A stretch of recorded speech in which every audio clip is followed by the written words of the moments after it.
Hi, this is Ms. Hadi from Olympian High School. We've been learning about Chapter 36 using the Traditions and Encounters textbook by Dr. Bentley. We're going to look at Imperial and Imperialist Japan, continuing to explore what happened to Asia, different aspects of Asia, different parts of Asia after World War I.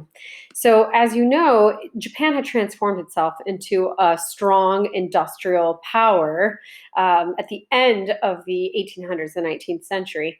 And so, at the end of the Great War, Japan was seen as one of the most powerful countries in the world, and it joined the League of Nations as one of the big five powers, and it continued to sign other treaties that seemed to indicate that Japan was leaning away from war, was not interested in continuing to accumulate more territory. And remember that during World War I, there was something called the 21 secret demands that the Chinese government had leaked to the Europeans that seemed to indicate that Japan did indeed want more territorial acquisition.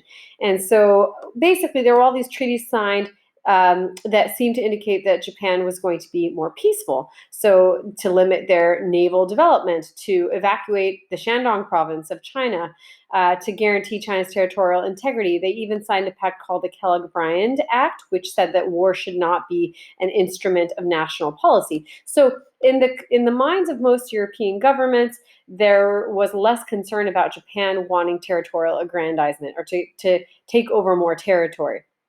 Japan during the war had benefited from selling munitions and had a bigger foothold or more control in Asian markets as Europeans were obviously distracted with World War I. But right after the war, there were serious economic problems. There was rapid inflation, labor unrest, and recessions, which is going to give rise to a more militaristic, more radical type of politics at home. There's going to be all kinds of problems, financial chaos, declining trade, layoffs. And so people start to be really frustrated with their government. One of the things that the government does that is positive is they expand the right to vote, called suffrage. There's the suffrage law of the 1925 that establishes universal male suffrage, so anyone can vote whether they're rich or not. But as I mentioned earlier, there were all kinds of scandals and issues, corruption, bribery that caused people to lose faith in their government leaders and set people up to be more receptive to right-wing radical political groups and to listen to xenophobic or people who are afraid of foreigners, a little bit more like racist, xenophobic nationalists that want to preserve what they saw as the superior Japanese culture. And this more militaristic, more right-wing, more radical kind of politics starts to grow in influence in Japan. And it leads to a series of assassinations of business leaders and political leaders, finally culminating in the murder of the prime minister himself, Inukai Suyoshi. Inukai Suyoshi is an interesting person. He was one of the oldest statesmen in Japan at the time. I think it's always important to look up people so that you can try to remember a little bit more about them. So you can read a little bit about him, how he was as a prime minister, how he came from a samurai background. Apparently, so he died on May 15th, and apparently his last words were, "If I could speak, you would understand." And his killers, which were these military officers, young Navy officers about to turn 20, said dialogue is useless. And apparently there was an alternative plot to kill the English film star Charlie Chaplin. You've probably heard of Charlie Chaplin, who he had arrived on May 14th in Japan and was staying at the prime minister's house, but he happened to be at a sumo match. So just interesting. So if you look at the details of this, it makes it like more memorable to you as a student.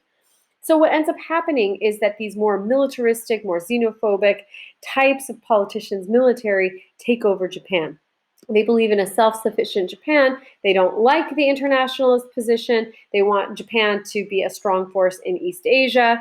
And they're really interested in taking over territory to become a stronger economic power. And an inviting target, a place that looked easy to conquer, was Manchuria. Now, Manchuria had been a sphere of influence of Japan for a while. And so Japan controlled certain things in Manchuria, including the Manchurian Railroad.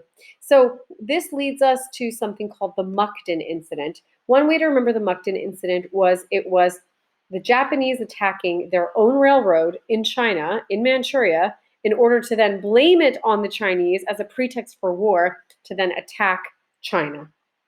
And that's exactly what they did. So the Muktin Incident became the pretext for war. Basically, this starts World War II. Now, other textbooks will say that World War II starts with the German Nazi invasion of Poland. But in our class, AP World History Modern, we start World War II with the Japanese aggression on China. And we'll talk about the rape of Nanking and all of that. But you can learn more about the Mukden incident in your book. Basically, when Manchuria is occupied, Jiang Jieshi, who remember was the Chinese leader at the time, the one who had turned against the communists, appealed to the League of Nations to stop this aggressive act, this Japanese aggression. And the League of Nations looked into it, investigated, and said, "You're right. Japan should withdraw its troops." And what did Japan do? They left the League of Nations. And the League of Nations couldn't really do anything. So although China gained the moral high ground, they were powerless to do anything here. And this is going to set up an interesting pattern of responses by the League of Nations. They really are impotent to do anything to aggressors. And we now see that the Japanese are interested in more military action against China. So we're going to see Japanese actions during World War II and this militant Japanese national identity, and how this is expressed in violence against Chinese civilians during World War II. I'll recap everything I've just taught you in a quick PowerPoint, and hopefully that gives you a little bit more insight into what's happening in Asia after World War I.